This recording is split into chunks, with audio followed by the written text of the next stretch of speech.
حدیث مبارک کی راضی چې په دې رمضان المبارک کې د سلور سیزونو ډیرواله کوي د سلور سیزونو په کثرت سره کوي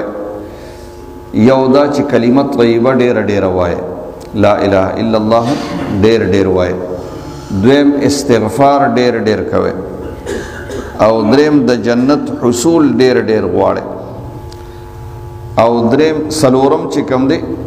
د جهنم نه امان ډیر غواړي نو کلمه طیبه ډیر وایي د دې خو ډیر زیات فضیلتونه دي خو شیخ ابو زید قرطبی رحمت الله علیه فرمای چې ما دا واوریدل چې څوک لا اله الا الله او یا زره پیری وای نو هغه ته الله پاک د دوزخ د اور نه نجات او خلاصي ورکړي ما چې کله دا واوریدل نو د اویا زر یو نصاب ما د خپل بیبي د پاره وی او بیا مې د اویا زر سو نصابونه د خپل ځان د پاره وی او د آخرت ذخیره مې کړل وې زمون په خوا کې یو نوجوان اوسېده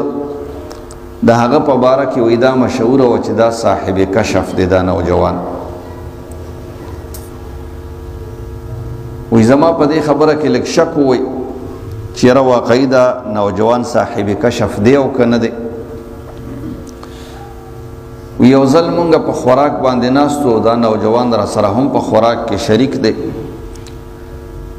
او دی نوجوان ناسا په یو چغه وهله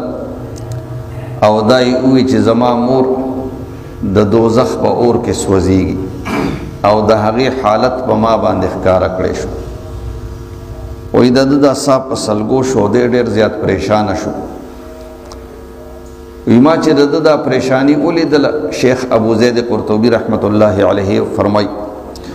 نو زما په زړه کې دا خیال راغی چې یاره ما د اویا زر سو نصابونه د خپل ځان د پاره ویلي دي نو په دې کې به یو نصاب د مور ته وبخم نو په دې باندې به ما ته د پته هم ولګي چې واقعي دا نوجوان صاحب کشف دی او کنه دی نو ما په خپل ځل کې یو نصاب د مور ته وبخو وې د دې نه صرف الله خبرو ما په ځل کې دا نصاب بخلیو چا په مخ کې مې سنو ویل صرف الله ته خبرو په ځل کې مې وبخو او دې نوجوان فورا وې چې کاکاجي زما مور د جهنم د عذاب نه لری کړې شو سبحان الله چې زما مور د جهنم د عذاب نه لری کړې شو نو ما تر دینه دو خبر معلومه شو او دو فائدې راته او شو امام قرطبی رحمت الله علیه فرمای چې یو خراته دا پته ولګید چې واقعي او یا زره پیری سوک لا اله الا الله وای نو د جهنم د اور نه به الله پاک د ته نجات او خلاصي ورکړي یو او دویمه راته دا خبره معلومه شو چې واقعي دا نوجوان چې کوم دی دا صاحب کشف دی دته د جنت او د جهنم کشف وي هم کی دا په د پسې مشهور و چې دته د جنت او جهنم کشف هم کیږي نو دا راته پته وګلګیدا چې واقعي دا نوجوان چې کوم دی صاحب کشف دی او دته کشف کی نو د دې وجنه په دې رمضان المبارک کې د لا اله الا الله دا ورد او دا ذکر چې کوم دی دا ډیر زیات پکار دی د خپل ځان د پاره هم د اویا زرو نصاب پوره کې د خپل مردگانو د پاره کله چا څوک وفات شوي وي د هغې د پاره هم چې کوم دی د اویا زرو دا نصاب ووایه الله تعالی به هغې ته هم چې کوم دی مغفرت دا چې کوم دی نصیب کړي نو یو دا د دې حدیث مبارک کې چې لا اله الا الله دا په کثرت سره وایه ډیر وایه د حدیث مبارک کې دویم نمبر فرمای چې استغفار ډیر وایي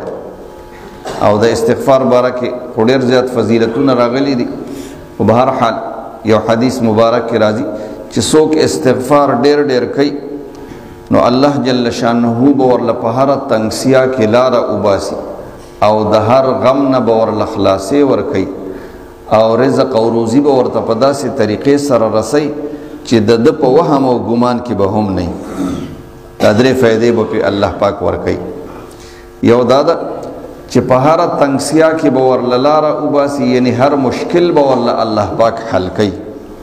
نن سبا خو د هر سړي مشکلات شته دی کنه هر سړی وي یاره په دې مشکلاتو کې ګیرم څوک وایي دا کیس دی را باندې څوک وایي دا مسله مې ده څوک وایي دا مشکل مې دی دا اختلاف دی نو الله پاک به ورله هر مشکل چې کوم دی حل کوي او د هر غم نه به ورله خلاصې ورکوي نن سبا هر سړی په ډېرو غمونو کې ډوب دی نو که د غمونو نه یو سړی خلاصې غواړي نو هم استغفار دی ډېر ډېر وایي او رزق او روزي به ورته په داسې طریقې سره رسوي چې د ده په وهم او ګمان کې به هم نه او په رزق پسې خو مونږ روزانه منډې وو که نه وو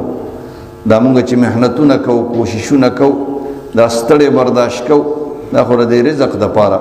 روزانه سار په خړه کې وځو په تیاره کې او ماښام په تیاره کې واپس راځو نو دا محنتونه او دا کوششونه او دا سفر یې مونږ د دې رزق دپاره کوو نو که استغفار څوک ډېر ډېر وایي الله تعالی به ورته دا رزق او روزي په داسې طریقې سره رسوي چې د ده په وهم او ګمان کې به هم نه نو استغفار د حدیث مبارک کې راځي چې استغفار ډېر ډېر کوي او دریم نمبر کې د جنت حصول چې کوم دی ډېر ډېر کوي یعنی جنت د الله پاک نه ډېر ډېر غواړي د جنت د حاصلولو دپاره نیک اعمال هم ډېر کوي د جنت د حاصلولو دپاره چې کوم دی دعاګانې هم ډېرې غواړي چې الله پاک جنت راته راکړي زما عمل خو د جنت د تلو قابل نه دی چې زه په خپل عمل سره جنت ته لاړ شم خو الله پاک په خپل فضل سره ما جنت ته بوځي ځکه چې زموږ عملونه خو کمزوري دي